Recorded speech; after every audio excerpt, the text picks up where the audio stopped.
Hi, good day everyone, and thank you for joining this week's Make It Snappy session. You are here with Yashin from Modern OneSolve, and the tool or feature I will be showing you how to work with today is going to be the simple stretch tool.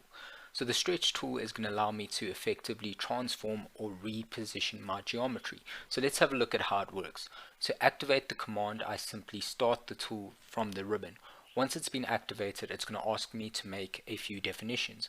The first definition will be to define the entities or geometric elements that I'd like to reposition or transform.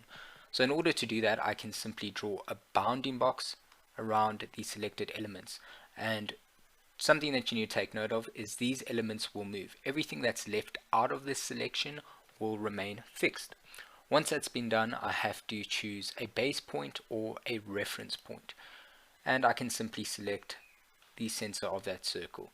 A little message will appear because we are moving this geometry. Some of the dimensions as well as the constraints will have to be changed. So I'm going to confirm that input. Once it's been done, I can move my cursor around to reposition the geometry, and essentially what it's doing is it's stretching it out. For this particular example, I just want to increase the length that all the geometry is seated at, so I'll just go vertically up and select again to reposition that geometry. So that pretty much summarizes how the stretch command works. Hopefully you enjoyed that session. Please head over to our YouTube channel to check out our additional content.